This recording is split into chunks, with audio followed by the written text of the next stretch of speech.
welcome guests and participants to the Educational Change in 2020 and Beyond, the Paradigm Shift in Maths Education. We're here live through YouTube stream and through Zoom, so we'd like to welcome everyone. We'll just wait a few minutes to let our other participants via Zoom to come in. So we'll start the program in about 2 minutes. Participants to the Educational Change in 2020 and Beyond, the Paradigm Shift in Maths Education. We're here live through YouTube stream and through Zoom, so we'd like to welcome everyone. We'll just wait a few minutes to let our other participants via Zoom to come in. So we'll start the program in about 2 minutes. Participants to the Educational Change in 2020 and Beyond, the Paradigm Shift in CNE Maths Publishing Education. Incorporated was established in We're live 1993 to through engage primarily YouTube in the stream and business through of Zoom, reprinting so we'd like and to welcome distributing foreign everyone. medical.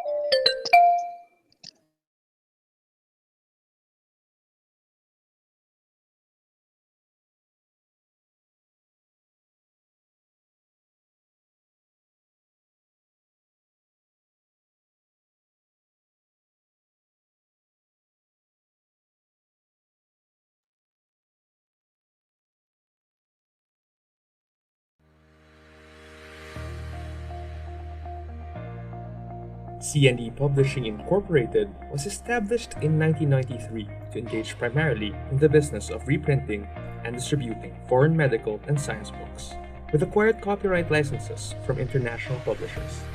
With the advent of the 21st century, the company embarked on a publishing thrust and started expanding its range of titles by inviting local authors to write and publish books on various disciplines, including medicine, nursing, psychology, and law. It also published locally authored textbooks for basic education, as well as trade books. As CNE's publication of local titles grew, the reprinting of widely prescribed foreign titles for basic and higher education, and the importation of books from reputable international publishers also flourished. By doing so, it has managed to produce up-to-date, premium-quality educational products to address the needs of reading public in general, and clients from the academia in particular. Thus, CNE has positioned itself at the forefront of the Philippine book industry.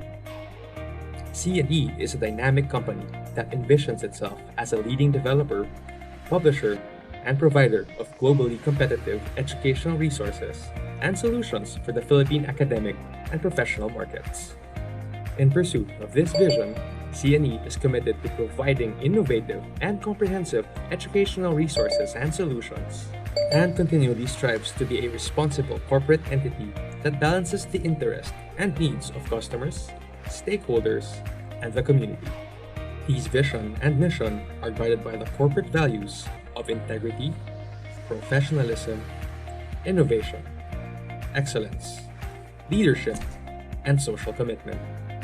To facilitate the development of its own educational technology solutions brand, CNE established Kite eLearning Solutions, a division specializing in the design and creation of interactive lessons, assessment programs, multimedia products, digital publications, web-based applications, educational games, and other e-learning programs for academic institutions. It includes digitized versions of CNE's local content. At present, CNE owns 16 bookshops nationwide, 4 in Metro Manila, 3 in North Luzon, 2 in South Luzon, 4 in Visayas, and 3 in Mindanao. For the convenience of customers, these bookshops are strategically located near schools. CNE's flagship store, the Information and Resource Center, IRC, located along Quezon Avenue in Quezon City, offers a comprehensive display of medical, nursing, and allied health books and other titles. CNE has been recognized in a number of excellence awards throughout the years. It was named the #1 distributor of foreign books in the Philippines at the 8th National Shoppers' Choice Annual Awards a joint undertaking of the Asia Pacific Shoppers' Choice Institute, Shoppers' Choice Magazine, Essence Magazine, and the Asian Philippines Association for Marketing Professionals. CNE also won the Best Foreign Books Distributor of the Year award in the 2013 Golden Globe Annual Awards for Business Excellence, and the 2013 to 2014 Best Foreign Books Distributor Award in the National Product Quality Excellence Awards.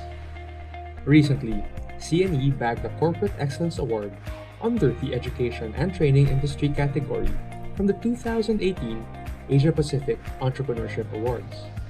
These accolades exemplify CNE's commitment to academic and professional excellence. Throughout its 25 years of existence, the company has always recognized the challenges and opportunities in the industry, and it will continue to do so in the years to come to address the teaching and learning needs of students, educators, and professionals in the 21st century. With the theme 25 Years and Beyond, Excellence through Innovation, Empowering Education, CNE is more than ready and determined to shape the future of learning.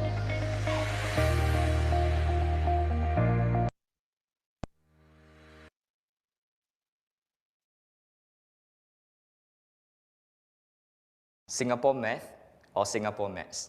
What is Singapore Maths? Singapore Maths is the way we teach mathematics to children in Singapore in the way that we help every child succeed. Even the struggling learners will learn enough to progress to the next stage. The average learners will perform at a high level and the advanced learners will be challenged. Singapore Maths to the students is a way of learning that allow every single one to learn mathematics well. To the teachers, it's a way of teaching mathematics such that they do not need to have specialist knowledge to be able to do the job. That is because there are materials, including textbooks, that will allow them to learn the mathematics that they need to teach. To the systems or to the schools, Singapore Mathematics is a way to help increase the level of proficiency of the children. That, in brief, is what Singapore Mathematics is all about. In the Singapore Mathematics curriculum, mathematics is defined as, and I quote, an excellent vehicle for the development and improvement of a person's intellectual competence, unquote. You notice the metaphor for mathematics is that it is a vehicle. It is not a destination. In a Singapore Mathematics curriculum, the focus is on problem solving, thinking, 21st century competencies. The mathematics itself is merely a platform, a vehicle, a tool, a means for children to become more intelligent. That is the focus of mathematics in a Singapore curriculum. What is problem solving? A teacher may give students a spinner such as this and require them to spin 4 digits, 3, 2, 2, and 6. The teacher asks the students to make 2 two-digit numbers so that the sum is as large as possible. Some students may be of the opinion that they should make the largest possible number first and get 63, 22.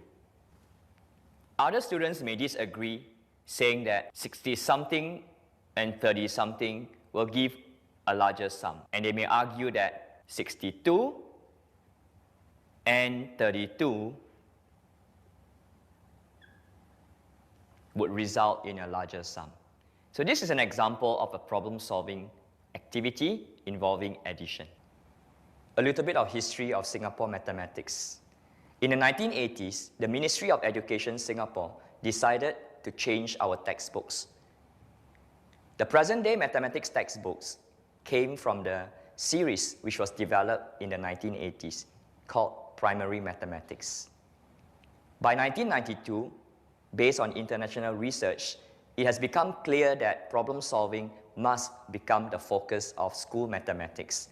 As a result, in 1992, the problem-solving curriculum was introduced to Primary 1 or Grade 1 to all the schools in Singapore.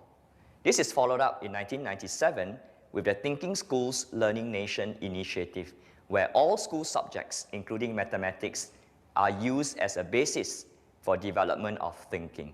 Why Singapore mathematics has attracted international interest?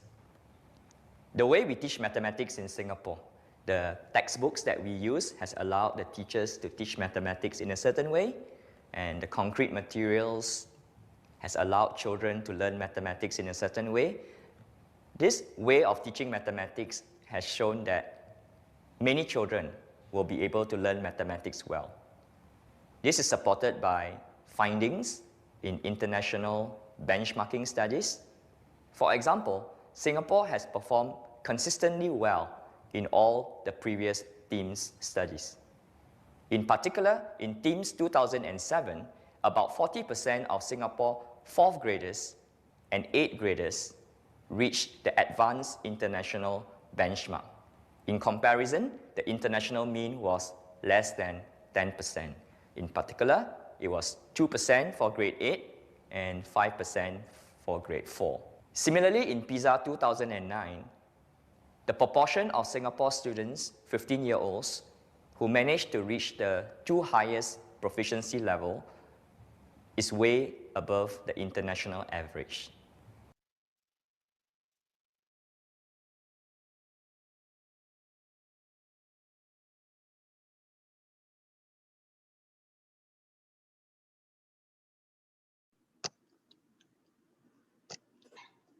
Good morning, everyone, and welcome to Educational Change in 2020 and Beyond, the paradigm shift in maths education, facilitation of learning versus teaching.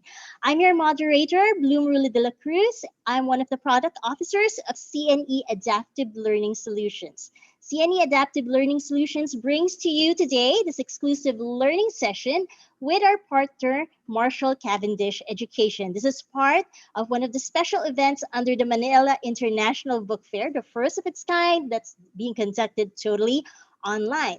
So to start off with our program, may I ask everyone to just join us in a moment of prayer.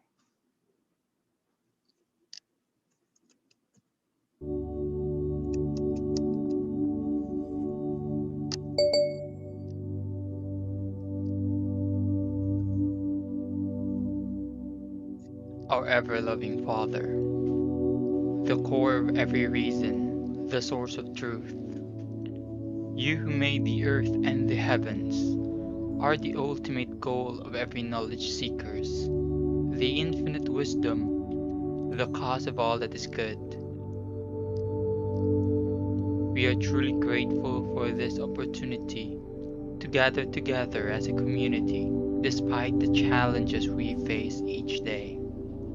Yet you remained and gave us strength to carry on the responsibilities of bearing intelligence and using them for better purposes. We now humbly ask you to join us in our endeavor to explore the wonders of life in the world for knowledge's sake, that in whatever we learn today, we become more grounded to you, who is truth, who is love.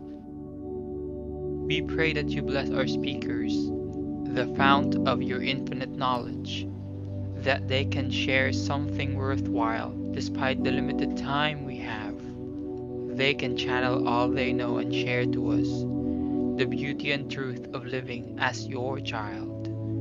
We pray that you guide our participants, the seekers of your boundless knowledge, that they may continue to persevere in the search and be deemed worthy to share what they learn from today's session. Sanctify us, O Lord, not because we are worthy of it, but because we believe in your love and mercy, that at the end of the day, we can take home something that's amazing and meaningful. This we ask and pray through Christ our Lord. Amen.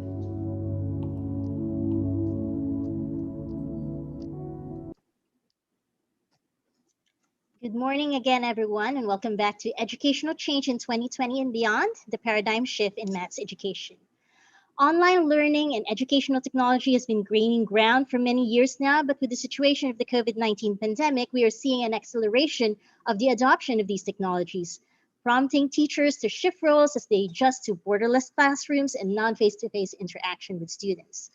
In this session, we'll learn how to support our students and facilitate better learning in maths. where concepts need to be cemented as they are scaffolded in stages. This will be the focal point of today's 2-hour webinar. Today, we are very grateful to be hosting this session with Marshall Cavendish Education.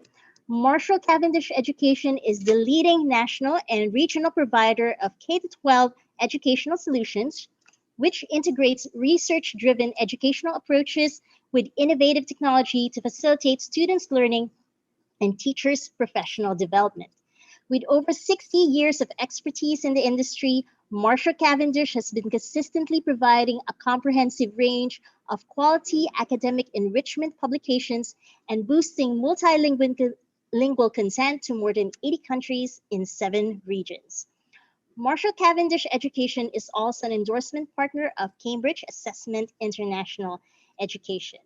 So at this point, I would like to, of course, acknowledge the presence of all our attendees. We have 142 currently joining us via Zoom, and I'm not sure how many are there watching us through the YouTube live stream of the Manila International Book Fair official YouTube page. But of course, I would like to acknowledge everyone, all the educators who are joining us today, the school administrators and officers. I'd also like to acknowledge all our colleagues from the education industry, and of course, our officers and guests from Marshall Cavendish. So before we start off with our webinar, I'd like to provide some of the friendly reminders or some for the house rules for this webinar. If you're joining us from Zoom, you will notice that your cameras have been switched off and your microphones will be muted for the duration of the webinar. But don't worry about that because you can still post your inquiries through the chat box. For those of you who joined us in Zoom, there are 2 communication channels that are open to you. There's the Q&A box and there's the chat box. So as much as possible, we'd like to ask you to reserve any of your questions in the Q&A box. For any other concerns, you may use the chat box. Now, for those of you who are joining us via YouTube Live, don't worry, we didn't forget you. If you have a question that you would like to ask our speakers at the end of the session, please put that in the comments section below, and we'll try to work around answering some of those questions. So some of you are wondering about how we do this session. So we'll have 2 session proppers, and in between that, there's a 10-minute help break. And the Q&A will commence after the second speaker has already finished discussing. Regarding e-certificates, some of you are probably wondering if we will be issuing certificates for the session. Yes, we are. So for those of you who did register in Zoom, you will be receiving an email after the session, and there will be a link to a Google form that we will ask you to answer. And that form, the information in that form will be the basis for us to send you the certificates. So just as a reminder, please, when you answer the survey form, please make sure you put in the correct spelling of your name. That way we can provide for you the correct certificate. Now, for those who are joining us in YouTube, don't worry. You can still get an e-certificate because we will be posting that link in the comment section after this webinar session. So for any updates and information on CNE's upcoming events and activities, you may visit our website at www.cepublishing.com. And please do like, follow, and share our social media handles. On Facebook, it's at CE Publishing. On our Kite Digital Educational Solutions unit also has a Facebook, and it's at Kite eLearning Solutions. You can also use Twitter and Instagram. The handle is at KDES Digital. And please show your love when you like, follow, and share. For other inquiries you may have, please get in touch with us at customerservice@cebookshop.com. Now, to officially welcome us in today's webinar session, guests and participants, please help me in welcoming, through a virtual applause, the Chief Operating Officer of CNE Adaptive Learning Solutions. Please welcome Mr. John Emil Eugenio. Good morning, sir. Good morning, Bloom. Thank you to our distinguished guests and speakers, Dr. Huda Musa and Ms. Rachel Tan, Senior Product Manager of Marshall Cavendish, officers from Marshall Cavendish, participants and fellow officers from CNE Adaptive Learning Solutions, or SEALS, and CNE Publishing Incorporated. Good morning. It is with great pleasure to welcome all of you in this webinar session titled Change in 2020 and Beyond, the Paradigm paradigm shift in maths education, facilitation of learning versus teaching. On behalf of CNE, I would like also to thank Marshall Cavendish for the continued trust and confidence to our organization. Both CNE and Marshall Cavendish share the same vision of being an industry leader by instilling excellence in education to enable the youth to be globally competitive. With this vision in mind, CNE and Marshall Cavendish are able to expand its partnership both for print and online that started with Math and Focus series. The COVID-19 pandemic has changed the way we live and has affected the education of today's youth. The Department of Education encourages the academic institutions to institutionalize distance learning and equip the educators with the right tools in delivering the lesson to students. At CNE, our responsibility does not stop. From developing contents and publishing books, we feel the need to evolve towards becoming a technology partner in order to ensure better outcomes for the students. Similarly, our services extend to the professional development of the educators to prepare them for the new normal reality. Thus, we strongly believe that creating programs like this are important in sharing insights and gaining knowledge amidst the uncertain and challenging times we are facing. CNE has been in the industry of publishing and distribution of educational resources for more than 27 years. CNE has been known to providing international products and solutions from basic to higher education. Global trends and continue to be part of the value chain. At the beginning of the year, we have started a campaign on adaptive solutions. In fact, we are launching our new brand during MIBF, CNE Adaptive Learning Solutions, or CELS, to consolidate all the solutions that we provide from print, digital, STEAM resources to maker spaces. Even though the pandemic may have imposed limitations, knowledge is limitless. Therefore, learning never stops. We hope that the sessions today will provide new insights and teaching strategies as we continue to adapt to the current environment. Please be assured that CNE has institutionalized programs to support the academic institution. At CNE, we believe that the youth should be at the core of everything we do, and the rest will follow. Again, thank you and good morning. Thank you so much, Mr. Eugenio, for that warm message. So again, I would like to thank everyone who has joined us. We have more participants that have just come in. We now have 146 attendees in our Zoom. So at this juncture, we are excited to introduce to you the speaker of our first session. Our speaker has obtained her degree of Doctor of Philosophy in Mathematics Education from Curtin University in Western Australia, and she obtained her master's in education in mathematics education from Nanyang Technological University, National Institute of Education in Singapore. She has 21 years of experience teaching mathematics in a Singapore primary school and 2 years of secondary mathematics teaching in an international school in Jakarta. She has been actively championing the use of current mathematics practices in Singapore schools and sharing these practices with teachers locally and internationally. Dear educators, school administrators, and guests, please help me welcome our key resource speaker for this morning, Dr. Nurhuda Musa. Good morning, Dr. Musa.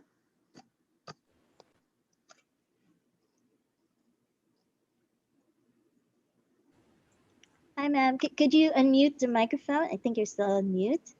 Good morning. Morning. Yeah, you're. I can hear you. Okay. Thank you. Okay. Shall we start?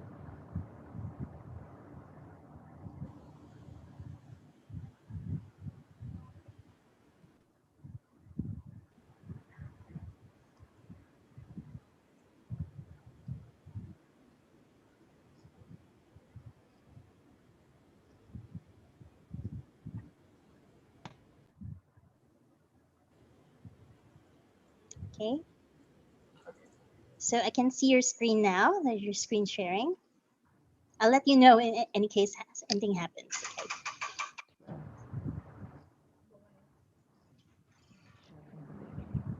Okay, it's now in full screen.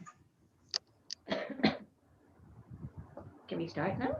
Yeah, go ahead, please. Yes, thank you. Good morning, everyone. Thank you for joining us. Today we're going to take a look at Singapore Math and how all these features are embedded in our books, particularly in Math in Focus. So let's start with when we talk about the strength of our book, we make sure it's backed by research. So what I would like to show you is, let's take a look at the table here. This is the research done mainly in the US. Now, let's go right down to the last bar in New Jersey. If you look at the results, now that's the one I want to discuss a little bit, where the program, this MIF program, was actually administered to a group of students, and this group showed a point increase of 12.4 as opposed to those who are not using our MIF. It's actually almost a three to four-fold jump in improvement after they have used the books. If you go up to the first two, not only is there improvement across the bar, there is also a large increase in the number of students in the advanced level, all right, performing higher than the average level. All right, now let's take a look at some of the data here. What you see, this is a group for the advanced proficient levels. If you look, this is a one-year study that was conducted in New Jersey. So if you look at the group here, this is the group with MIF who are using the MIF, and this is the control group.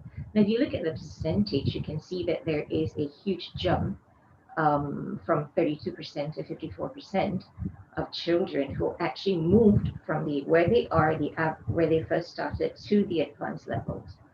All right, and if you look at the proficient level or the average or the on par level, you can see that there is a drop from 48% to 39%. Now, the reason for this drop is basically because a large group of children from this bar here, a large number of children from this group here have already moved on to the advanced levels. So that's the reason why the numbers dropped. But not only that, if you look also at the partially, this is more of those learners who need more support in their mathematics learning. They started off at 18%, and then within a year later, they dropped. The number of students in the low progress group actually dropped by threefold to 6%. Now, what happened to that drop? Again, it is because this group of children in the low progress group have already moved to this level here, to the proficient level. So this group, all right, is actually made up of those who are currently still in the proficient level and those who have moved from the low progress, the partially proficient level, to the proficient levels. All right, to sum it up, this is a study done by ESSA. ESSA is an acronym for Every Student Succeeds Act in the US.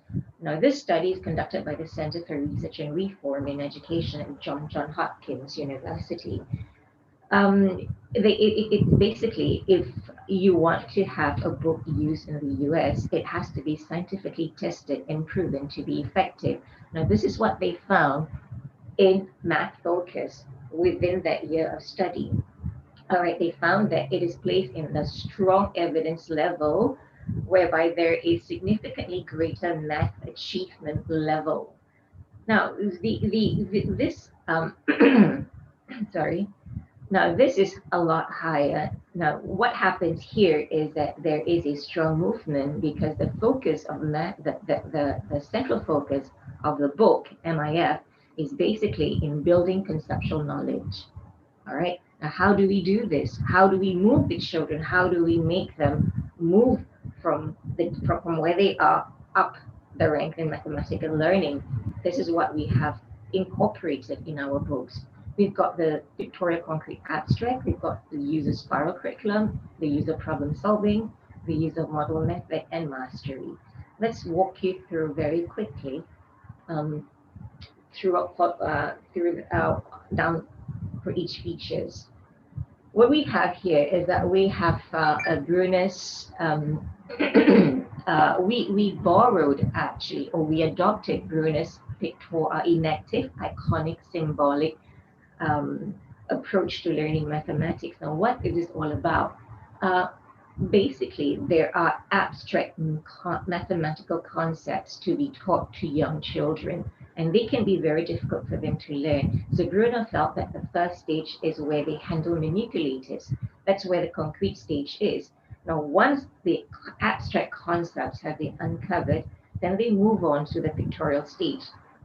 The pictorial stage is actually a recall of what happened in the concrete stage, and this recall is then translated in a form of pictorial or visuals representation.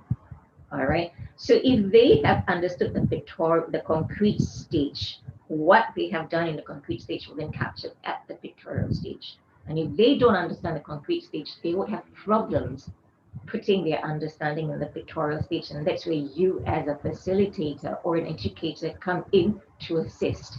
Then you know that you need to go back to the concrete stage, because the lack of understanding is still, the lack of understanding is still there, and then your scaffolding is needed. So once the first, the two stages are covered, that's when the use of symbols and numbers are used in the abstract stage. All right.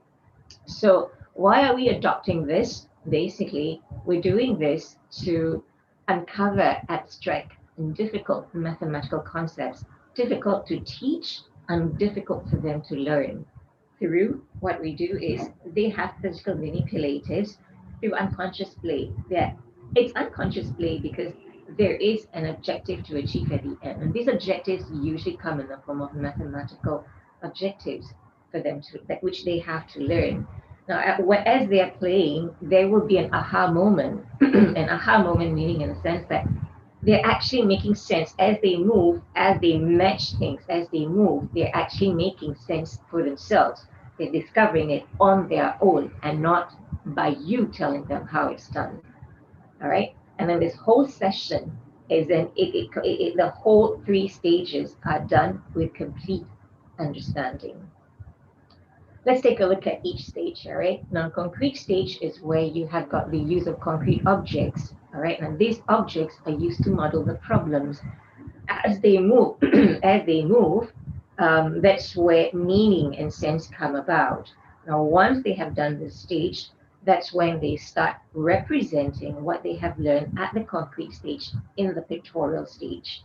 So if you look at the diagram here, this is what they use, and this is the pictorial representation, okay? The last stage is where once the two stages are cleared, when I say cleared means they've been completely understood, that's when the teachers start introducing the symbols and numbers. Sometimes, as a teacher myself, when I first started teaching, I was guilty of just starting at this stage, and I found it really hard to bring about understanding in my teaching. All right, so this is a video, actually. These pictures are taken from a video on addition with renaming that I did with my students. What I did was I got 45, added to 27. So if you look at this with the use of this, you can see that once the sticks are laid out like that and they're added, that's when the regrouping comes about. Now the regrouping is where children learn that 110 is actually equal to 10 ones. Now when you say it or you write it on the board, they wouldn't be able to see it. They wouldn't be able to understand it. But when you show it and when they actually do the act of collecting 10 loose ice cream sticks and grouping them into one bundle, then they realize that this bundle is actually 110, which initially was actually 10 ones. So once this is done, you at this stage again, sorry, I'm back here, you realize that this is the tens group and this is the ones group. And then you realize that the tens don't belong to this ones column, and it has to be moved to the tens column. Now, this is the part where, as we teach mathematics, we use the word carry over. Now, the vocabulary that we use is incorrect. It is not carry over. It is actually regroup. We regroup the 10 ones into 110, and that's the reason why it has to move to the tens column. So once the understanding at the pictorial stage is achieved, that's when the children will then demonstrate what was done at the concrete stage in a pictorial form. In this case, I just use sticks. All right, so like I said, I will reenact everything that happened in the concrete stage here. So I have 110 here, 10 ones regroup into 110, and then I move them over to the tens column. All right, once I'm done with that, then I start explaining how this is achieved, and I'll recall that this is actually done with the regrouping of from the 12. I break it using number bonds. I use 10 and 2, and this I get 110 here. So how is this then embedded in the books? Through, for example, like this. So we have got all these representations. So we start with concrete, and then it's the one-to-one matching of a unifix cube to an object, a real concrete object. All right. So this is the pictorial representation, and this is the abstract representation at the lower grades, and this is at the upper grades where you actually have a real waffle or a pizza or a circular disc, a fraction disc, and then when that is done, it's translated to the pictorial form, and that's when you start introduce fractions with numerators and denominators. The next one, the spiral curriculum. Now, when we think about the spiral curriculum, we think of several things. We think of, first of all, the use of prior knowledge. Now, what Bruner did was, instead of teaching the whole content strengths on whole numbers, teaching numbers from 1 to 1,000,000, what they do is that they stagger it across the grades, all right? And when they learn it at the first grade, now let's take a look at the visual here. The visual is a very clear visual representation. When they first started learning numbers, it's very new for them. So it's a sense of confusion, this bewilderment, a sense of bewilderment, like, what is this all about? It's like, I don't understand this. And then as they go through the activities to uncover, like, for example, like the CP activity, and then this moment of like this aha moment of like, oh, I get it now, how it's done. Where is my cursor? Yeah. It's this moment of like, oh, I get it now, I know how it's done. And then when you actually give them a problem to solve, that sort of like enhances all their understanding. And then when they keep doing it, it goes like, duh, I know this stuff already. So then this knowledge here, all right, this knowledge here that happens at the stage will then be called prior knowledge. And this prior knowledge will be used and extended to learn new knowledge. Now that's the gist. That's what Bruner's spiral curriculum is all about. So it involves a lot of revisiting. Revisiting means we go back to the same content strength or topic. In this case, like for example, whole numbers or fractions. So whenever they learn in a grade 3, we'll always tap on what they have learned in a grade 2. Use what they have learned in grade 2 to expand what they learn in grade 3. What we don't want is what they learn at grade 2, and then when they come to you and then the teachers just layer knowledge. We're not into layering knowledge. We're into creating knowledge and expanding based on what they know. So what is done here is that it's consistent revisiting, and with each revisit, the complexity or the degree of difficulty increases. So they start with writing fractions, and then they talk about comparing fractions, then they talk about equivalent fractions, and they talk about mixed adding or subtracting fractions of different denominators. So the level of complexity increases as they grow into the grades. All right, why are we doing spiral curriculum? Basically, when you layer knowledge, the foundation is questionable. It could be gappy. But when you extend the knowledge based on what you already know, what you're doing is you're actually creating mastery, all right, based using the existing knowledge that you have. Now, this is an example of a book, all right? This is a teacher's guide. It's called The Learning Continuum. Now, in the book, they will tell you what the children have learned previously. So in grade 4, this is what they have learned. Right now, at the grade above, this is what they're going to learn And all right, in the grades to come, that's what they're gonna learn. So you have to make sure that whatever they're learning now is covered, and not only covered but mastered, because they will need to use this knowledge to learn all these things in future and the next year that they're gonna study. All right. Another one is this math background in the teacher's continuum, where it also shows the use of prior knowledge, which is linked to the learning objectives for that academic year. Okay. We now move on to problem solving. Problem solving, we've used Polya. We adopted a lot of Polya's ideas into problem solving. Polya is a mathematician whose major contribution in his research is on problem solving.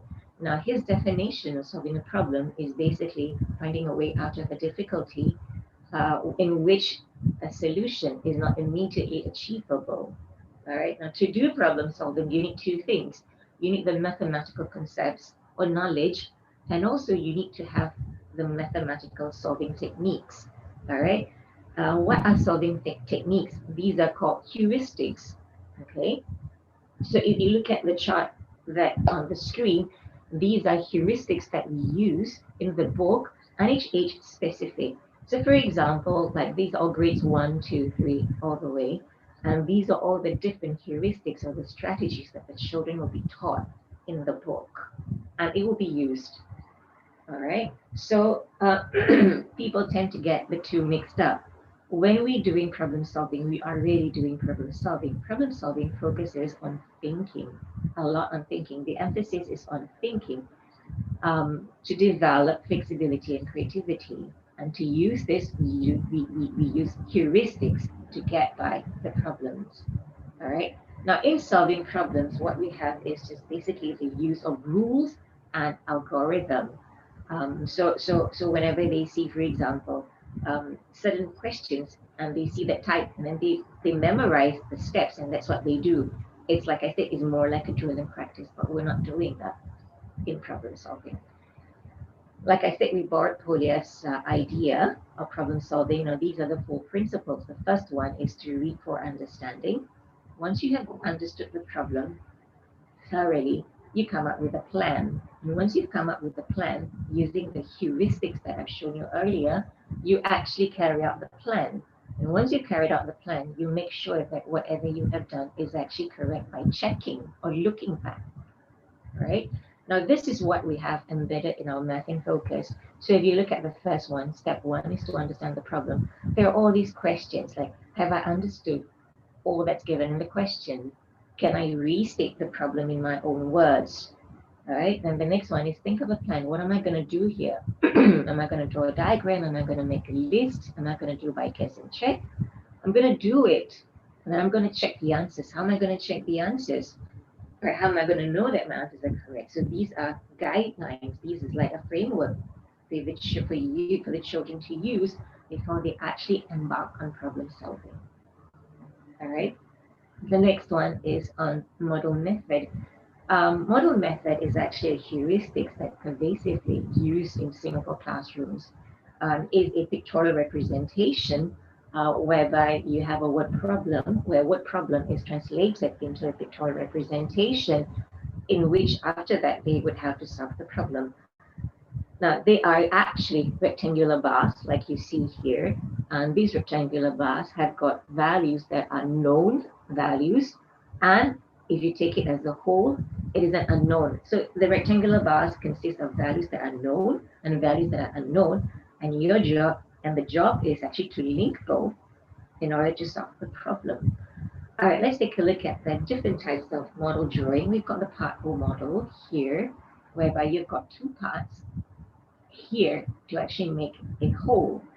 All right, so you can see that the words here are translated in a pictorial form. And then, excuse me, and then you have a part whole called the working backwards. So you can see all these very wordy problems. Now what happens is that these wordy problems is actually translated into a pictorial representation. So for example, this girl had some money, Aini, she spent 3/5. So they're all together 5 parts, but she only spent 3 parts, and in 3/10 are the remainder. So then this would be the remainder subdivided into 10 parts. So that's what you have. but she only used 3 out of the 10 parts, leaving you with 7 parts. And after the father gave 162, so this is all the part that she has spent, and this is the part that she's left with. So after she's given $162, she realized that she had the same amount she had at first. Now, I'm just running through this with you very quickly because what I want you to see is basically there are parts. This is actually a rectangular representation whereby there are parts that are known and there are parts that are unknown. And there are parts that you should be able to find out, okay, as you read the question. The next part of model drawing is where you have the comparison. Comparison comes from the word compare, where if you look at this problem here, it's really hard. This is actually a grade 1 question. And it can be very difficult for our children to do this, but when you actually read sentence by sentence, for example, William has 5 fewer pencils than Zoe, and Zoe has 10 more colored pencils than Serene. So Zoe has more than Serene, 10 more than Serene. With this representation, you can clearly see that William would have more than Serene. And we're asking William and Serene. William would then have how much more? So you can see pictorially straight away, right? And then this is the additive and subtractive part of model comparison. We also have the multiplicative part where you have got things like twice of Peter's stems is actually half of Susie's stems. So what we have is we have 180 stems here altogether. So they say twice of Peter. So Peter actually has 1 part, but we're talking about 2 parts of Peter's part is actually half of Susie's. So 2 parts of Peter's is actually equal to 2 parts of Susie. So this is 1 part of Susie, and this is another part of Susie. All right. And then altogether they have 180. So from here again, what you see is a word problem that is translated into pictorial form, which makes it easier for the children to actually not only understand it, visualize. Through that visualization, through that seeing the model drawing, they're able to understand what is actually written here. All right. So then what you have is you get 180 divided by 5 parts because Peter only has 1 part. In this case, so Susie has got 4 parts. And then the very last one, we have the before and after model method. So we've got these 2 men here, Abdul and Khan, who's got the same amount of salary. We start with the same amount of salary. And Abdul spent 3 times as much as Khan. So Abdul spent 3 times as much as Khan here. And then obviously, if Abdul spends more, Abdul will be left with lesser compared to Khan. Now, Abdul has $170 lesser than the amount that Khan is left with. So you can see that from here, $170 lesser would be this part here, which would mean 2 units here. All right. So that was a very quick run, a run at model drawing, and this is what we have in our books. So these are examples from a lower grade, and these are examples from an upper grade in the MIF. Okay. So the last part of the presentation is on mastery. So when we talk about mastery, it comes in 3 forms. All right. It comes in a form of a practice. It comes in a form of reflection. And then it comes from the form of extension. All right, in practice, what we do is we have this thing called repetition and variation. Repetition is basically you repeat the same practice. It's not drill and practice. We don't do drilling, we just do the practicing. As we practice, the concepts get reinforced. But when we talk about variation, what are we talking about variation? For example, if I say 2 plus 3 is 5, another form of variation would be 3 is dash, 3 is 2 more than 5. Sorry, 5 is 3 more than 2.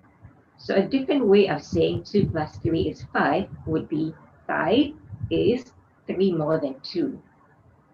All right, so that's like what we meant by saying we add variation to the same concept.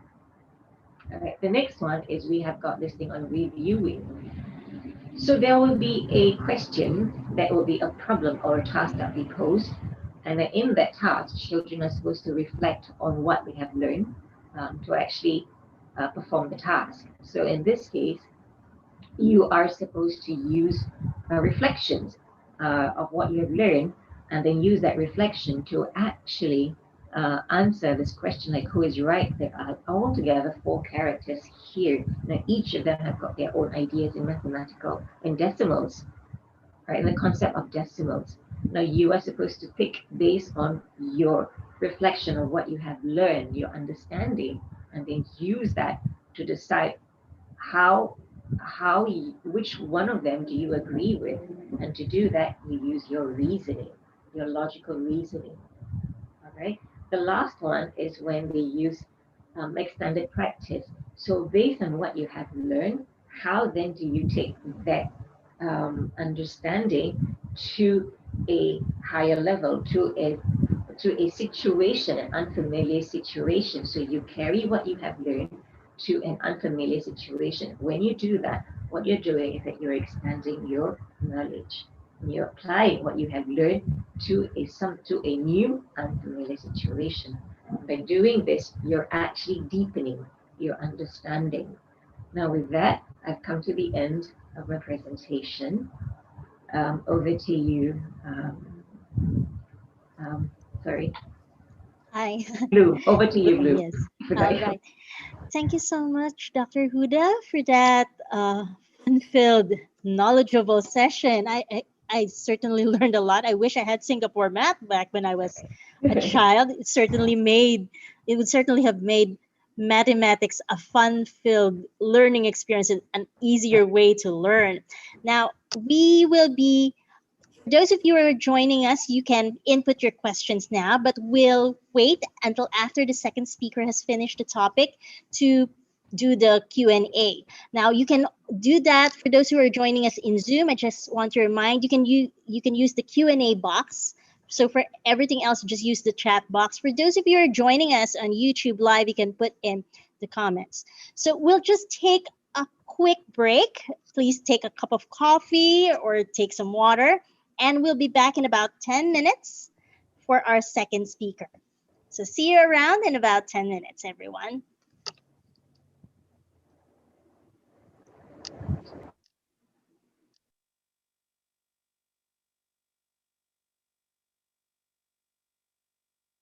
Singapore Math or Singapore Maths. What is Singapore Maths?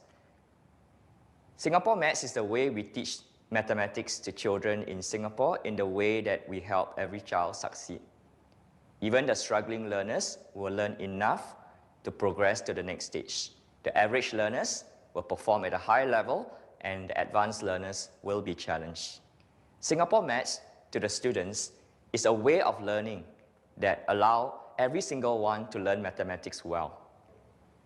To the teachers, it's a way of teaching mathematics such that they do not need to have specialist knowledge to be able to do the job. That is because there are materials, including textbooks, that will allow them to learn the mathematics that they need to teach. To the systems or to the schools, Singapore Mathematics is a way to help increase the level of proficiency of the children. That, in brief, is what Singapore Mathematics is all about.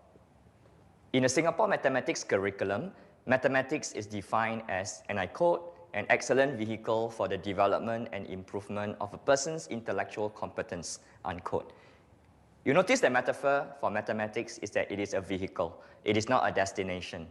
In the Singapore Mathematics curriculum, the focus is on problem solving, thinking, 21st century competencies. The mathematics itself is merely a platform, a vehicle, a tool, a means for children to become more intelligent. That is the focus of mathematics in the Singapore curriculum. What is problem solving? A teacher may give students a spinner such as this and require them to spin 4 digits, 3, 2, 2, and 6. The teacher asks the students to make 2 two-digit numbers so that the sum is as large as possible. Some students may be of the opinion that they should make the largest possible number first and get 63, 22. Other students may disagree, saying that 60-something and 30-something will give a larger sum. And they may argue that 62 and 32 would result in a larger sum. So this is an example of a problem-solving activity involving addition. A little bit of history of Singapore mathematics. In the 1980s, the Ministry of Education Singapore decided to change our textbooks. The present-day mathematics textbooks came from the series which was developed in the 1980s called Primary Mathematics. By 1992, based on international research, it has become clear that problem solving must become the focus of school mathematics. As a result, in 1992, the problem-solving curriculum was introduced to Primary 1 or Grade 1 to all the schools in Singapore. This is followed up in 1997 with the Thinking Schools Learning Nation initiative, where all school subjects, including mathematics, are used as a basis for development of thinking. Why Singapore mathematics has attracted international interest? The way we teach mathematics in Singapore, the textbooks that we use has allowed the teachers to teach mathematics in a certain way, and the concrete materials has allowed children to learn mathematics in a certain way. This way of teaching mathematics has shown that many children will be able to learn mathematics well. This is supported by findings in international benchmarking studies.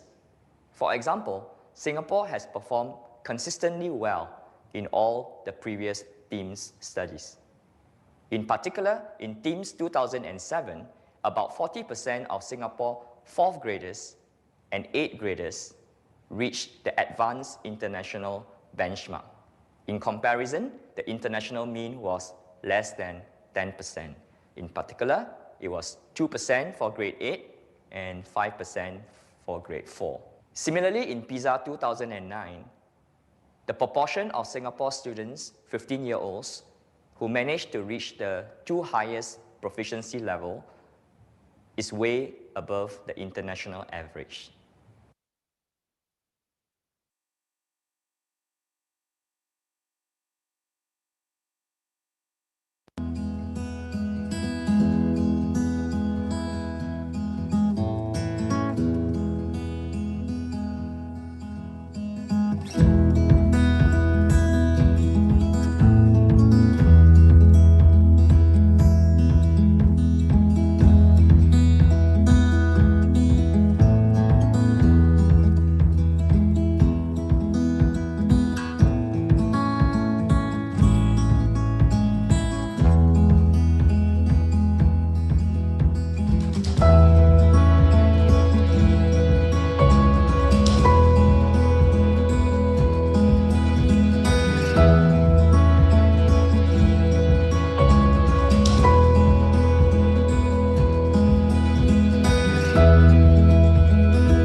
What is the new norm in education? As of now, no one can really tell. But one thing is for sure, things will not go back to the way it used to be. The days ahead would be challenging times. We understand your apprehension. These are valid concerns. In the new norm, education programs will continuously evolve. That's why we at CNE Publishing provide online learning solutions that are flexible, sustainable, and adaptive. To help your school transition into your new norm of education, because we believe that learning never stops. We understand that each school is unique. Each school has core programs and curriculum that it adheres to.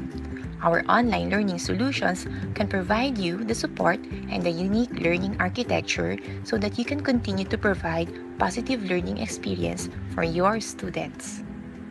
Our online learning solutions is a collection of varying tools that you can maximize, from authoring tools for e-lesson and test item creation, deployment programs, offline accessibility, readily available contents, mobile accessibility, to Creativity Tool Suite, Comprehensive Reading Literacy Program, Synchronous and Asynchronous Channels of Communication, Virtual Classroom Readiness, Digital Gradebook, Integratable Features, and a lot more.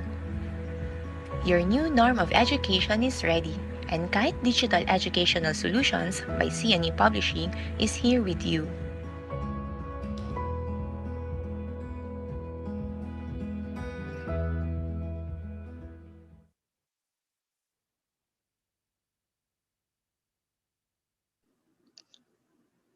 So, good morning again, everyone, and welcome back to Change in 2020 and Beyond, the paradigm shift in maths education, facilitation of learning versus teaching. Earlier this morning, we had Dr. Huda who discussed all about Singapore mathematics and using math in focus. So today, at this point, we would like to move forward with our second session for this morning, and I would like to introduce now our second speaker. Ms. Rachel Tan is the Senior Product Manager of Marshall Cavendish Education. She spearheads the digital solutions in education with a strong belief that EdTech is imperative for a better tomorrow. Trained in computer information systems and business information technology, she has a passion to transform and enrich lives through affordable education with the innovative application of technology. For the last 20 years, Ms. Tan has been instrumental in promoting digital inclusion in various industries. She has also worked with teachers in Singapore Future Schools and implemented mathematics, science, and English blended digital programs that are fun and simple to use in a variety of countries all around the world, including in Singapore, US, Chile, and in the Philippines. So to our participants, please help me welcome our second speaker for this morning, Ms. Rachel Tan. Good morning, ma'am. Hi, good morning. Hi, morning. Hi. I'm going to share my screen now. Okay. Yeah.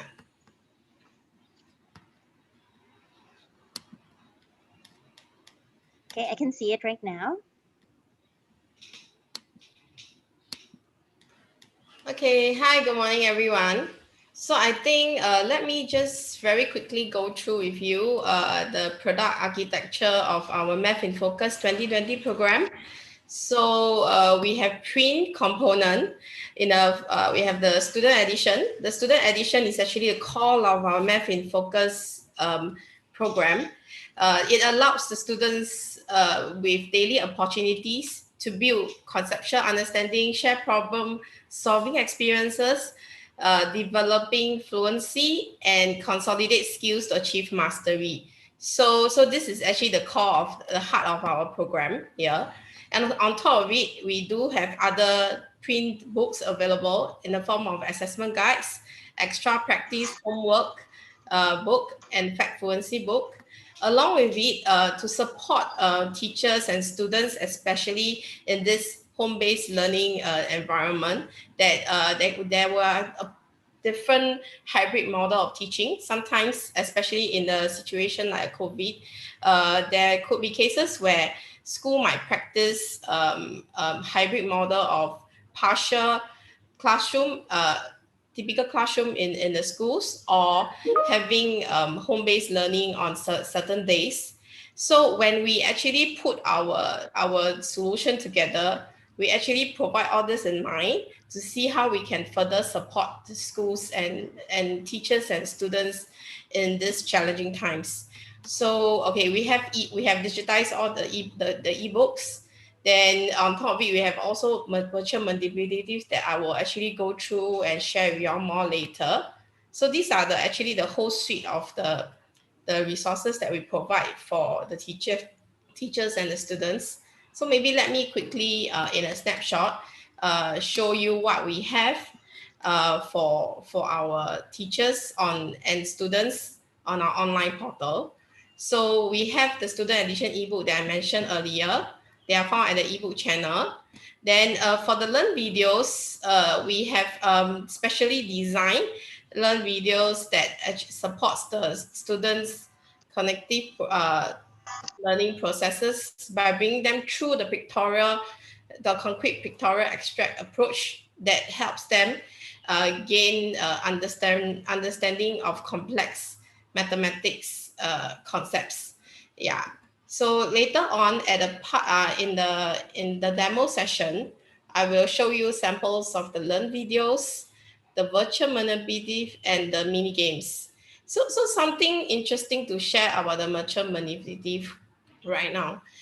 In a typical classroom, most of the time, actually, teacher will be using physical manipulatives, and they will use it to actually enhance the learning experience in the classroom.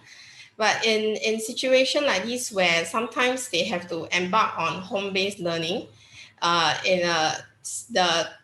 virtual manipulative actually comes in very handy to support the students in their learning, because they are interactive tool found online in our portal that helps them to prompts the student to explore, make connection as they build the solid conceptual understanding of the concepts that are being taught in that particular lesson.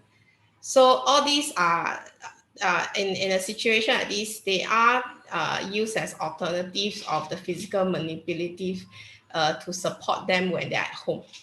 Yeah.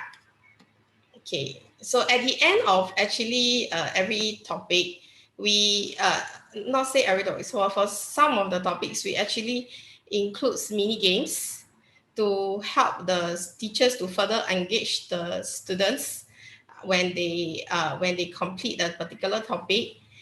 We give them something fun to engaging games to sustain their motivation and interest. And all these are very welcome by the students when they are enjoying the program. Yeah. Okay, so for the teachers, on top, they will have access to what's available to the students, and then on top of it, we digitize the teacher edition with comes with all the helpful suggestions for the teachers, and for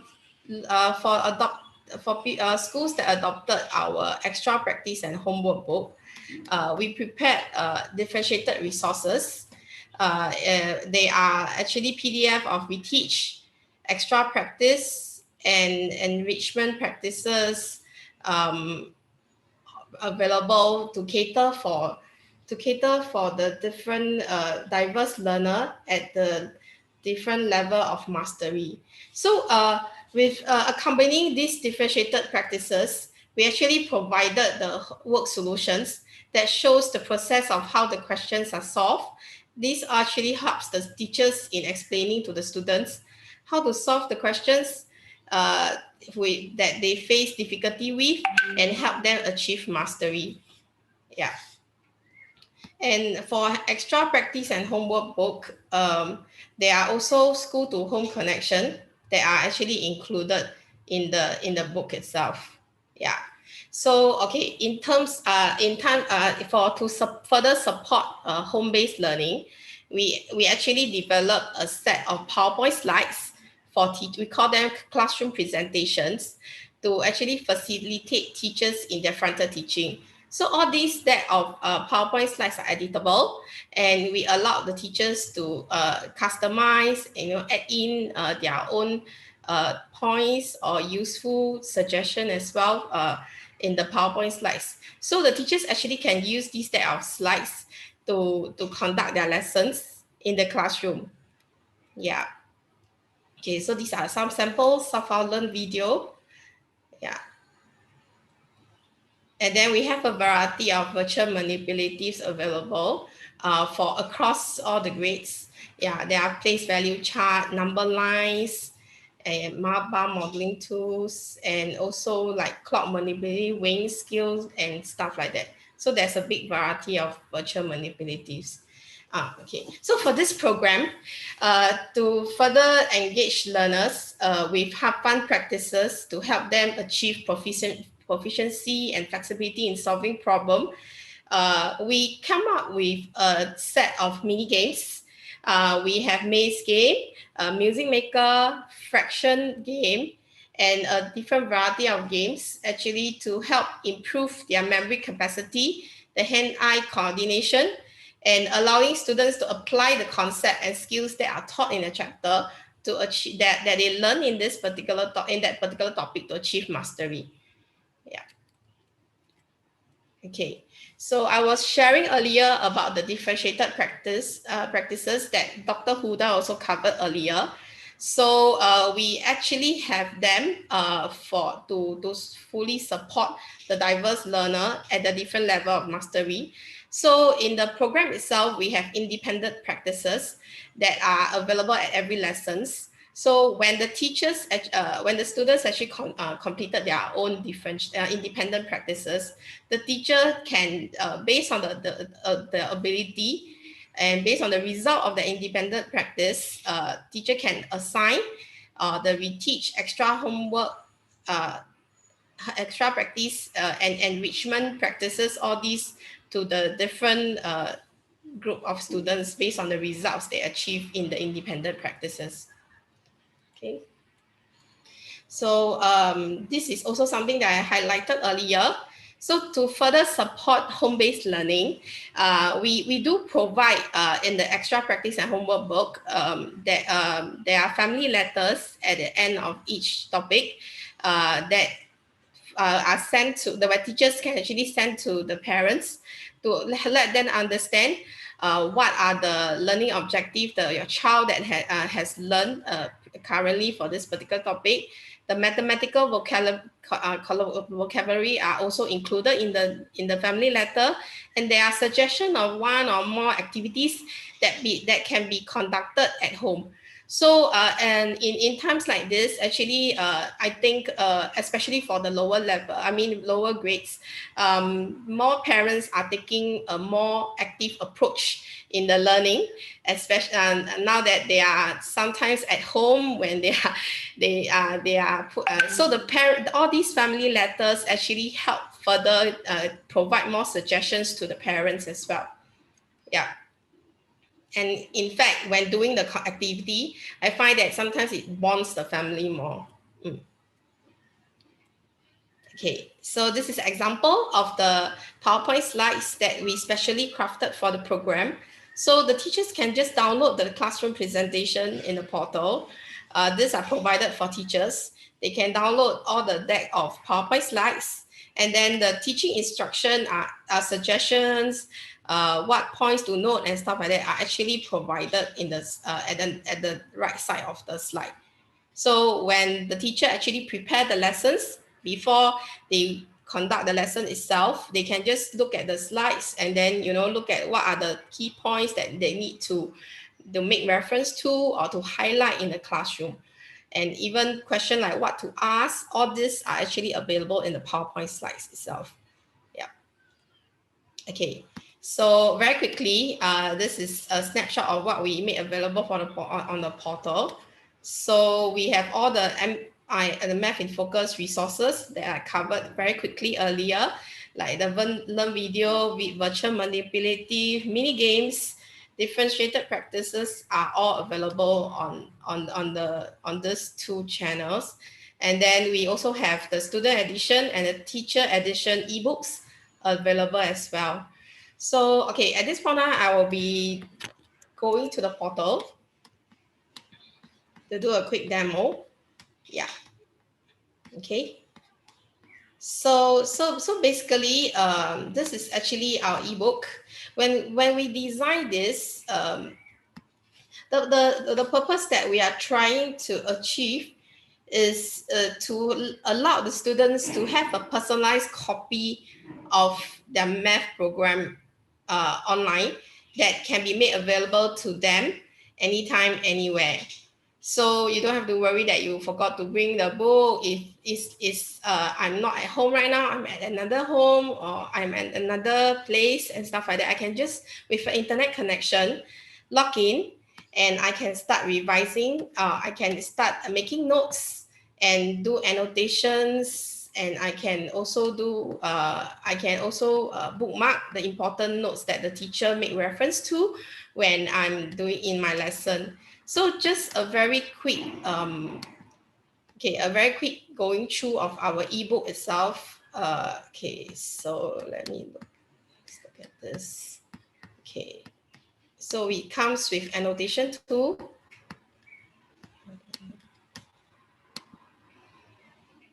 Okay, so for instance, before the lessons itself, actually the teachers can you can actually tell the student, oh student, what you can do is, can you try to attempt the quick check section, because quick check is a feature that supports checking of the prerequisite knowledge of the students. So sometimes we suggest teacher to get the students to, hey, children, just attempt the quick check on page 2, and then you can actually start annotating. Yeah, so the student can then attempt this particular question to help you. Okay, and then they can actually do their own annotation. Example, in the digit is in the 100 place.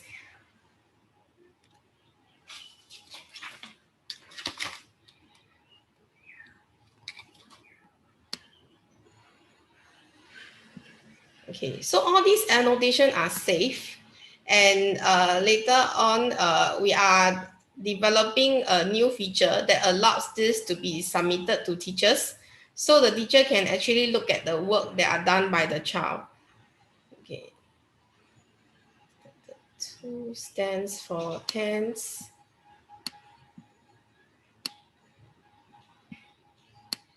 And the teacher can actually give us meaningful suggestions and mark on the annotation that are done.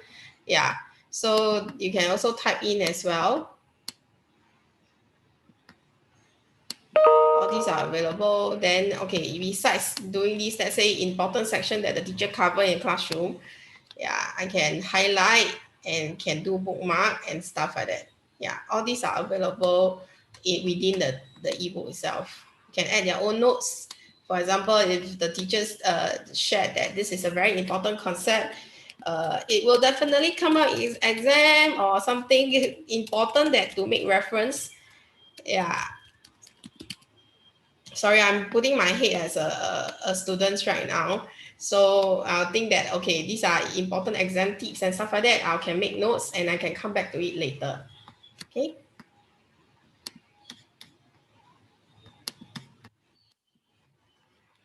Okay, so that's the part for ebook. We also have the teacher edition available as well.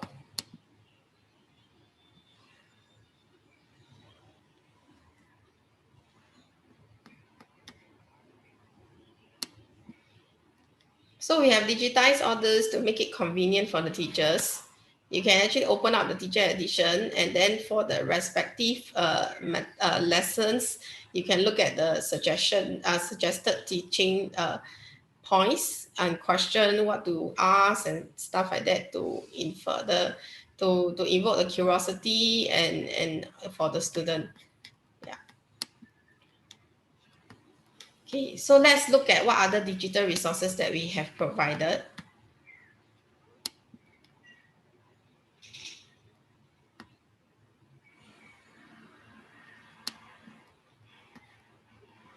Okay, so sorry, I think let me try to go to 3B for fractions. Yeah. Okay, so our portal actually supports remembering where you last stopped. So they will actually ask you each time you want to go in and whether you want to go straight to where you have last stopped. So this helps teachers and also students to quickly gain access to where they last stopped practicing and where they last stopped and accessing the resources. Yeah, so okay, so let's look at the Learn video. So all our Learn video that I mentioned earlier, they comes with the learning objectives. This is a set of 25 markers. 3/5 of the markers are blue. How many blue markers are there? What do the denominator and the numerator of the fraction tell us?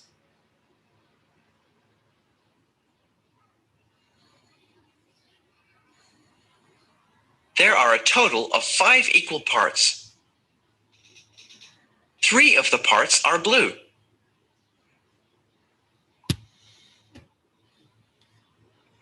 There are 15 blue markers. We know that 3/5 of the markers are blue and 15 out of 25 markers are blue. So 3/5 of 25 is 15. We can find the answer in another way. Let's use a bar model to represent the markers. What information can we gather from this bar model? How can we use this bar model to solve the problem?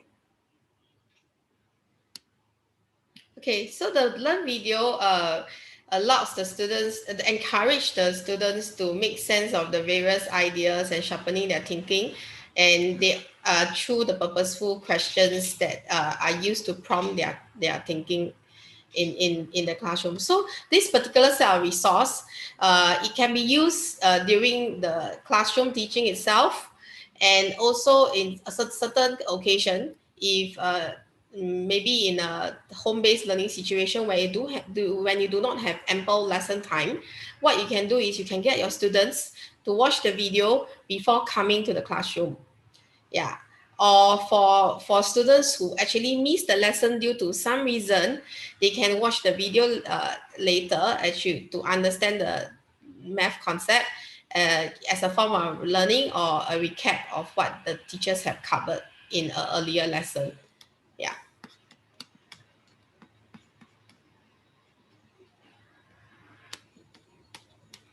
Okay. So the virtual manipulatives.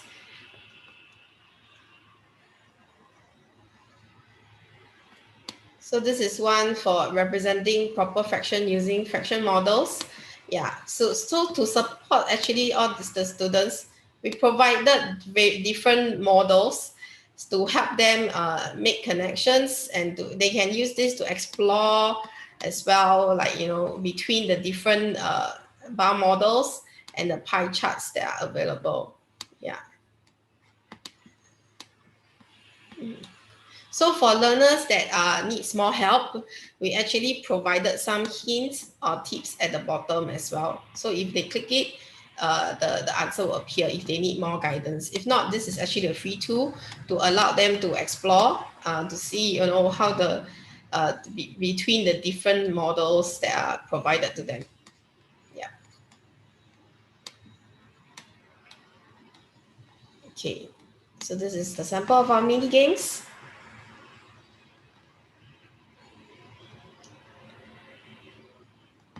So for mini game wise, it's a resource that teacher usually can encourage as a form of reward, get the students to play at the end of that particular lesson.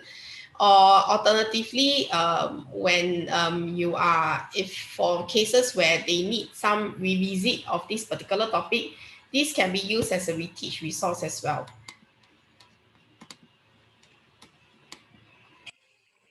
Okay, so all this comes with tutorial videos to guide the students how to play that resource. But most of the time, I'm pretty sure they'll just skip it and try to figure out and explore it themselves.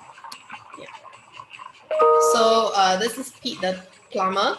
He needs to fix all the broken pipes in the home and stuff like that. So this is a grade 3 game. So very quickly, oh, okay, I was too slow. So I better see it out later.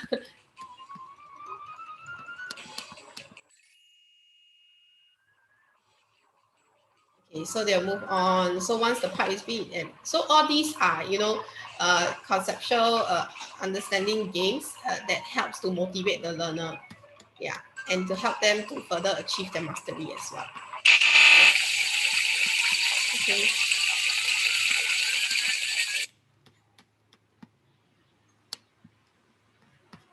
Okay, let me show you what a teacher who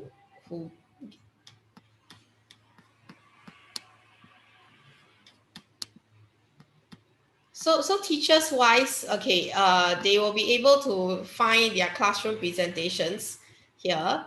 So this is where they can download all these are PowerPoint slides. The minute you click, it will be downloaded and then it will be made available on your device itself. So you can customize, you can add in your own video links or other wonderful resources that you have that you have been using in the past. If not, you can use the slide on its own. So all the notes are at the right side, and it actually comes with animations in some of the teaching section as well. Let me see this one. So example, this is the learn section.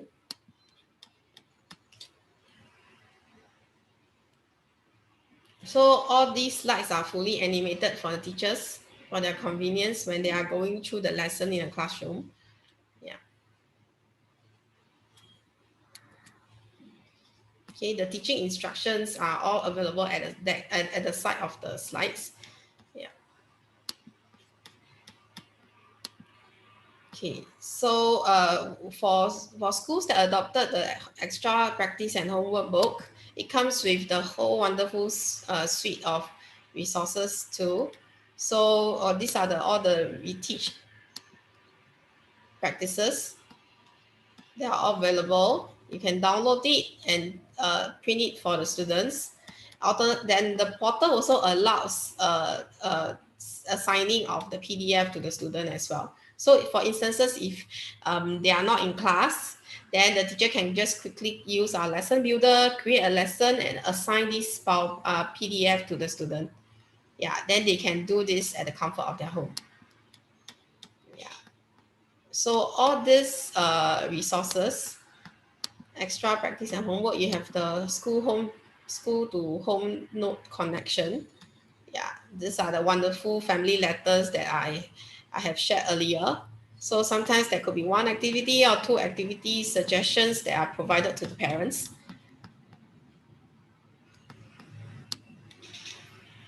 And all this comes with answer keys. Our answer keys contains the full solution of each of the question as well. Yeah.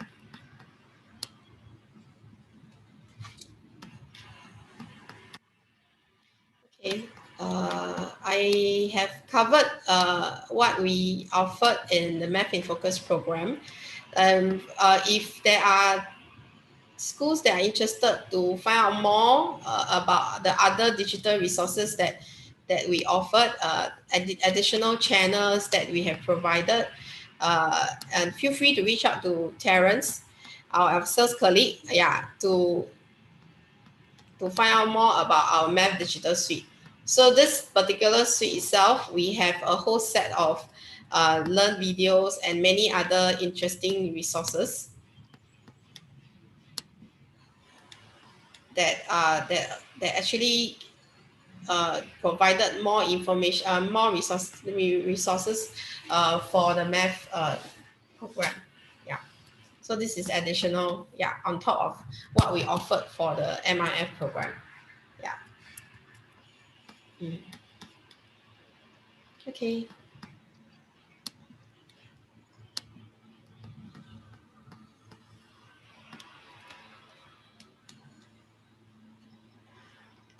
Okay, so with this, I have come to the end of my sharing.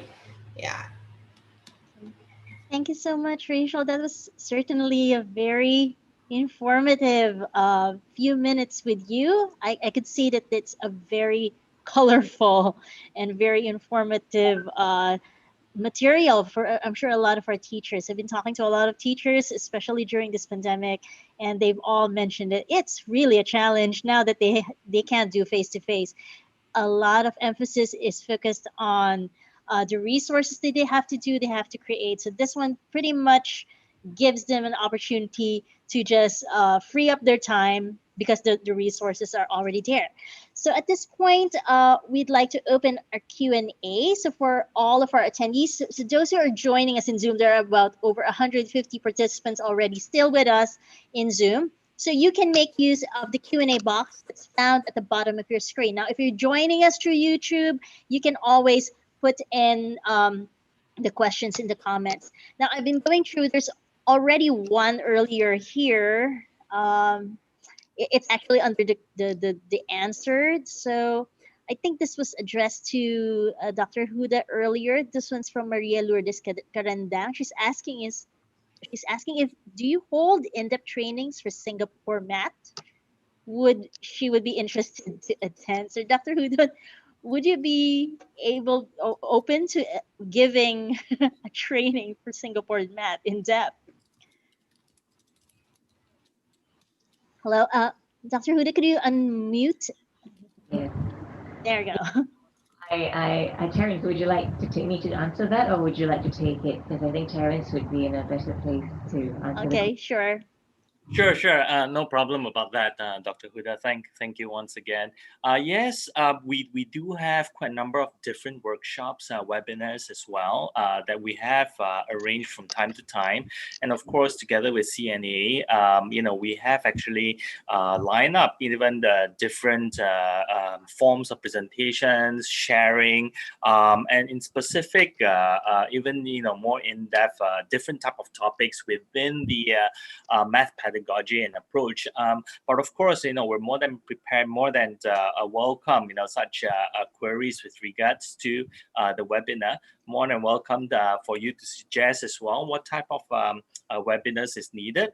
What we will do is that we actually plan all these out in advance, and of course send out the different invitations for the different webinars. So yes, stay tuned and keep the suggestions coming. Literally in terms of some of your suggestions with regards to the math webinar.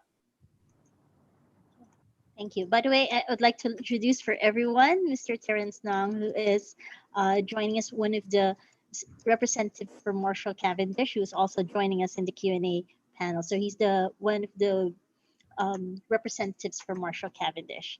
So I'm trying to see if there are any more questions. I think there's something just popped in. Okay, here's one. Maybe you could check the Q&A box so you can see. Okay, so before I do that, Miss Lourdes Caranda, who asked that question, says thank you so much, and she will be looking forward to those sessions. So perhaps I could read a few. There's two more here now available. So the question posed by Fernando Bellarmino is Singapore math the same as Kumon? What is the difference and similarities of Singapore math and Kumon? Math is a hard subject, which is better, Kumon or Singapore? So Kumon is quite popular here in this country, so they're probably asking, is there a difference? Dr. Huda, are you able to respond? No, I'm Kumon. I'm not quite familiar with what goes into Kumon. So I'm reading the question. Question in Singapore math is the same as Kumon. I really can't answer that question because I'm not familiar with the features of Kumon. What is the difference between Singapore math and Kumon? What is a hard mathematics subject is better known, which is better known Kumon or Singapore math? Okay. Sorry, Fernando. Is that Fernando who asked that question? Yes. Fernando. First of all, it's prevalent in Singapore, Kumon, but it is not. I wouldn't say it is Singapore math. Singapore math came from the ministry itself. All right. The MOE spent years doing research on the CPA, on the Spiral curriculum, the problem-solving bit. In fact, problem solving is at the heart of the core of the framework, the Singapore math framework. So to say that Kumon is Singapore math or the Singapore way of doing things, I can't answer that because I don't have any background in Kumon. But Singapore math, what we're doing, what Marshall Cavendish is doing, is basically based on what the ministry has been doing. So our books we started with is Winning Series Metals are here, and that one was closely followed with the Singapore framework. The framework, the features, everything's embedded, and from there, the features we found them to be very effective, and we put them in all our books. So the ones that I highlighted, like CPA, problem solving, Spiral, they're all in all of our books, and I'm not sure if they have it in Kumon, and if they do, yeah. But ours is directly from the ministry. So Fernando, just to probably add on, again, I think that there are quite a number of providers, for informal teaching as well as learning of different math approaches. There are a number out there as far as I can think. I think in terms of comparison, I don't think it's we're in position to do so. But what Dr. Huda has actually mentioned that in whatever we do in specific to Marshall Cavendish's approach is literally backed by the research as well as evidence-based report. And early on, even with regards to the various different contexts of the application of Marshall Cavendish math in different countries, even, and these are actually based on also in terms of an application based on a set different timelines. So you could actually see, that for us, we have been, collaborating with the Ministry of Education, or DepEd, is how you call it in Philippines, in ever since the early 80s. If you notice from the video earlier on, that CNA actually played early on. The reforms started in the early 80s. We were part of that whole reforms in transforming not only textbooks, but in terms of the pedagogy and the approach of math. And because of that actually, culminates the results that Singapore has always been known in specific to their math. And hence, again, we're not in position to comment about other providers, or should I say informal or unofficial providers. But this is something that I would be able to comment with regards to what we do specifically for Singapore and the other countries, as well as and how do we actually do it? Specific to research and evidence-based type of pedagogy and approach. I hope that that answers some part of your question, although not in full. Yeah. Okay. Thank you so much, Terence. There's a few more questions there. Do you want to choose one? There's actually an interesting one. I think that's from Jamie Caballero, who's asking, do you have digital educational materials for higher math? So this is probably something that could be addressed to either Rachel or Terence. Do you have any higher education? I'm more than happy, and then Rachel can jump in as well. Higher math, I would believe it's high school math in this sense. So it's grade 11 and 12. So I'm just making this assumption. Now at grade 11s and 12s, we do not have anything yet, but we are developing something in print soon to come, not yet. But at the junior, high, should I say the secondary, right? The junior high program. So we do have different myriad of digital solutions in ebook format.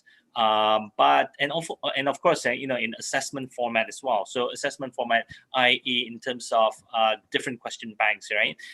At junior high and of course senior high, we would believe, in preparing, kids for, a higher level type of thinking, higher order type of thinking, and also in terms of looking at different type of questions being posed to them. Hence, we have things like, question banks or assessments. That we will be delivering pretty soon. I do not have the timeline at the moment because I know it's still being developed. Rachel, maybe you're able to give some insights. I'm not too sure whether you have more insights on that.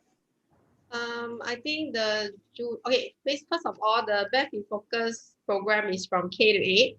So we cover until middle school for Math in Focus, and we do have all the resources that I showed earlier for for 6 to 8 grade as well. Then for the other upcoming program that Terence has mentioned earlier, the team is working very hard developing them now. So I think there will be later updates that we can share with you at a later time. Yeah, for those programs that Terence has mentioned. Yeah. So question bank is something else that we are looking at as well. Yeah. So in Singapore, we have additional mathematics program. They are already available. I'm just not sure whether in Philippines do you take additional mathematics. If you have, I think it will be something interesting for you to look at too. Yeah. Thanks, Rachel. There's another question that's probably posed for you. It's from an anonymous attendee. They're asking, is the website for the activities shown for free? Okay, they're available as part of the adoption of the program. Yeah, so and in terms of exactly the pricing and the details, parents will be able to advise. Yeah, in greater totality. Yeah. Yeah. Please approach your CNE representatives. I'm more than happy to look into some of these needs. So at least we can actually look into what are the needs that you're going through and what the school actually literally require. Yeah. So if you want to know more, you can just get in touch with us. It's at customerservice@cebookshop.com. We'll post it a little while later. So if you want to get in touch with us. Probably we only have time for about one more question. Fernando's on a roll, so he posted another question here. So I think it's pretty apt question to end the Q&A session. He asked, is Singapore math for gifted students, for bright or advanced students excelling in math? Is it only for the advanced level, or can you do that for the lower level ones? We get that question a lot, and I think we absolutely love this type of questions. And thank you, Fernando. I think Huda, I think I guess everyone should hear it from you, right? Right. First of all, Singapore Math is not about excelling. It's the focus. It's about building on conceptual knowledge, understanding, making sense of mathematics, loving mathematics, being a part of it, seeing sense in it in your even right to your daily life, how it's sensible in that sense. But above all, mathematics in Singapore context is about equipping you with the necessary skills like perseverance, critical thinking, to be a critical thinker, to be able to analyze, to be able to look into the details, to be able to be flexible in your thinking, creative in your thinking. So that's what we're building, first of all. Now, in that path, in that course, we have differentiated pathways. Now, what is differentiated pathway? So different children are different, am I right? So we've got ones who are really ready, we're really roaring to do more. So then we've got materials, approaches ready for these kids. And those who need a little bit more time, because maybe the readiness level is not really there, then we've got a different pathway for them. And we've got resources, we've got teaching approaches within the school. Sorry, yes. Okay, so whatever the end result is, it's all up to the child. All right, so if we're talking about gifted, yes, we do have it. We have got approaches to prepare them. I wouldn't say gifted, I would say more for the advanced learners. Do we have things for the children who are slowly, who are not in that same league with the advanced children? Yes, we do. So our approach is like we have a lot of scaffolding. We do scaffolding for these children. So I wouldn't say Singapore Math is about excelling. It's about giving every child an opportunity to learn to the best of his or her ability. Like I said, the key here is building concepts. The key here is having the skills that are embedded for them to emulate and for them to have it instilled in them. Yeah, so people tend to think Singapore Math is difficult. It is actually not difficult. It is so misunderstood. It is actually meant for everyone. Everyone. Yeah. All right, Terence, Rachel, do you want to add in? Please do. I think you've summed it up really, really well. Just wanted to say that probably in my closing later on as well. But just for Fernando's information, no doubt, I mean, someone actually just Fernando, I think if you just typed in that China and Singapore are number 1 and 2 in math, but I think it's not just about positioning in PISA, right? In TIMSS. More importantly, what what can we take away in terms of the consistency? What have we done to attain the consistency over that 20 years? I think that's important for us to learn why the consistency, and not before. Before more than 20 years ago, we were never in top 3. Nevertheless, top 20 of the whole education rank in terms of math and sciences. So what can we take away in terms of what Singapore has done right? And I think that's what we want to try to advocate, to share the know-how, the knowledge. And I think, by putting all these solutions together, we're able to deliver something that's very profound, and something that schools and teachers like yourself and administrators will be able to know, for with full confidence that it's going to make that difference if they apply such a methodology, a pedagogy to the kids. And of course, we're not born or gifted here, just to share that with you. So yes, and you can see that the programs such as Marshall Cavendish Math is actually, is actually pitched to everyone. But we do have differentiated learning instructions and methods for, as what Dr. Huda mentioned, for advanced learners and for those who needs to catch up.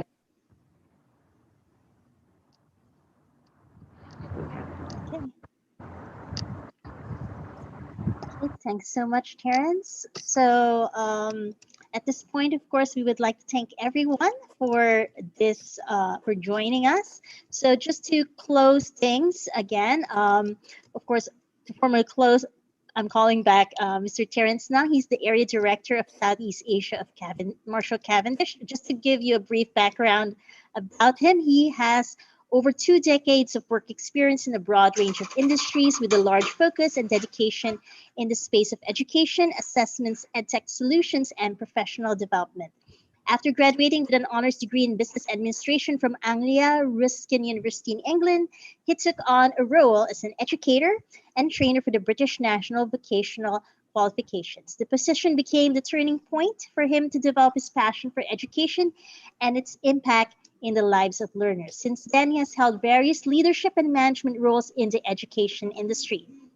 As the current Area Director for Southeast Asia for the International Markets Division with Marshall Cavendish Education, his work revolves around building strong partnerships between key educational stakeholders at all levels, as well as advocating Marshall Cavendish's education solutions and capabilities.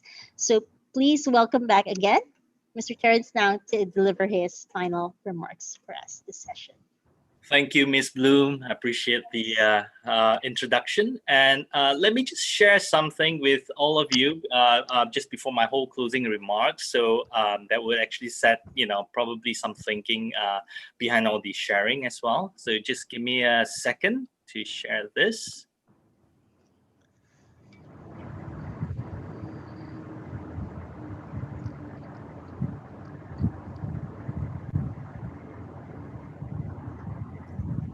I hope you could say this. And so I think we've got a little bit of time left. And I thought, hey, this is quite an interesting video that I thought of sharing with all of you. It's a very light-hearted moment.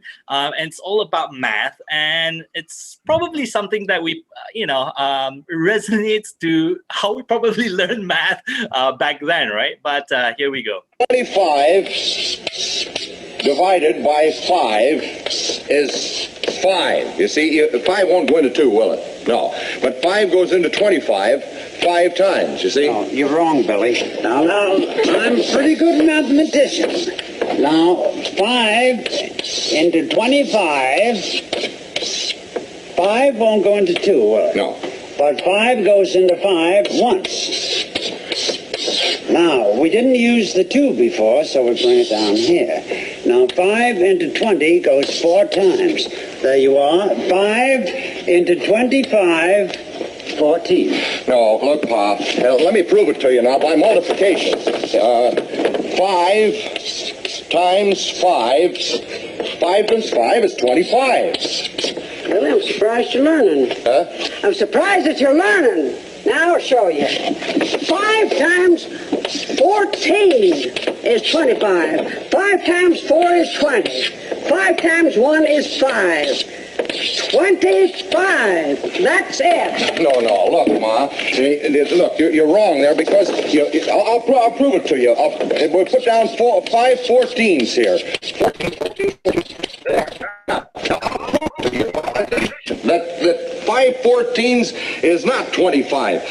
4, 8, 12, 16, 20. 21, 22, 23, 24, 25. There you are. Better brush up, Billy. I don't want to see you boys cheating. So there you go. It's a very lighthearted moment about math, and I think many of you probably agree with me that kids do struggle with abstract math, and I think that sets a tone for what Dr. Huda was actually sharing early on, and how Rachel early on also shared with regards to the importance of how do we actually teach math from a CPA method, the C for the concrete, P for the pictorial, and of course eventually they'll get to the A, which is the abstract, and that's literally how we that short little light-hearted moment video actually probably encapsulates with some points of our lives, or probably some points of snippets of during teaching that kids do struggle. I mean, no matter how much we laugh about that video, I think it comes to a time when this is very real, and we try to encapsulate how we can actually make math learning fun and easier as well, and more effective. And hence, coming back to a little bit more about going forward. I mean, as we all know that this whole pandemic and the whole COVID-19 has actually kick-started or have a knee-jerk reaction to a lot of things that we do, and what's new normal, and obviously I think many of us recognize the whole VUCA. We call it the volatile times, the uncertain, the very complex, and the very ambiguous moments and times that we are in, and because of that, globally, everyone's affected, not in the Philippines, but here in Singapore as well, but I think, in looking at that, in perspective, and reflecting to what Sir Emil was actually speaking during his welcome speech, that teaching and learning never stops in many ways. Even schools close, and I know that teachers and administrators out there, they have various challenges in meeting the different needs, and yet, of course, for us as part of the stakeholders, we're looking at ways to implement, creating, and innovating as well, new and exciting different education solutions, and I think we identified that hugely. Hence, I think early on during our Q&A, for math, I mean, specific to this particular webinar, we spoke about Fernando, and I remember, I was just addressing, about you commenting about, China and Singapore being 1 and 2, and I think I've got to, literally press ahead that, it's not just about positions, it's about how consistent can we actually perform at that high level, because, you can't go any higher, it can only drop. And so I think that's important for us to also reflect upon ourselves that, it's not just about, being good or being great in what we do, but I think more importantly, in terms of how we can do it contextually in wherever you are, or whether be it in the country, in as remote as in Africa or in the US or in the Philippines even, and we're able to consistently deliver an approach, a pedagogy approach that is proven to be able to lift up, in terms of the effectiveness as well as the level of the teaching of math. And hence, coming back to that, right? We look into how we can actually be good, be very good in that, and be able to deliver the different resources and different needs to you. And hence, I think that's very important when we, as Marshall Cavendish, and I heard as well, from Sir Emil's opening, I think very important for us to look into content, and that's very important for us. It's all based on very, very sound pedagogy. It's all research based. You've heard early on from Rachel, a lot of the solutions are delivered digitally as well at the same time. And that literally helps and, breaks barriers. And obviously, of course, infrastructure plays a role. But, increasingly, we're more interested to see how we can actually meet those challenges with you. As part of my closing speech, I just would like to thank all of you valued educators and administrators and principals as well, who have actually spent this valuable morning with us. And I hope that this whole session has enlightened you on how you could partner together with us, CNA and Marshall Cavendish, in providing a very holistic approach to your education needs. And of course, last but not least, I would also like to take this opportunity to thank our valued partner in CNE for their continued support and trust on delivering an excellent solution to the education scene. And thank you so much. Thank you so much, Terence, and thank you as well to Dr. Huda and Ms. Rachel for joining us and imparting such great information and wide variety of knowledge about Singapore math. So, of course, I would like to just acknowledge Fernando's on a roll. He's like the fifth member of this panel. He says, he mentioned in the comments, I just saw it, it says something like Singapore and China, they're number one in mathematics. And he said, sana all. So that's a Filipino term right now that's quite popular. It means, I wish it was for everybody.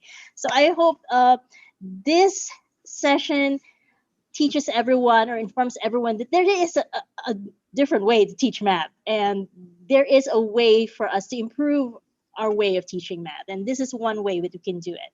And I hope you all learned something. I certainly did, and we appreciate, of course, the time that you've spent. To all our participants, all about 150 that are still hanging on with us today, thank you so much for joining us and spending your Wednesday morning with us. Again, thank you so much to Terence, to Dr. Huda, and to Rachel for joining us. To everybody who's also hanging around on the YouTube, there's one question. They said, can we share this? Yes, please do share it. We want to get the word out to as many people as possible. So to everybody, I hope you all stay safe and keep reading. So just want to remind everyone about the certificates. So they might be asking again. So for those that actually pre-registered with us, we'll send you an email with a link for you to answer that form so we can send you back a proper certificate. For those who are joining us through YouTube, there, you can actually use the QR code. So go click that link or use the QR code so you can get that survey form, and please put in your correct name so we get the correct name on your certificate. So everyone, thank you again. And for those of you, of course, we would like to thank as well the organizers for Prime Trade, who is streaming us on their YouTube platform for the Manila International Book Fair. So everyone, do enjoy the MIBF. Check out some of the exhibitor's profile if you want to learn more about CNE Adaptive Learning Solutions, Services, and Products. Click on that. We do have a page there. If you want to purchase any of the books, we do have a good book sale in our official website at www.cebookshop.com. So thank you, everyone. Enjoy, keep reading, keep learning, and stay safe. Have a good day.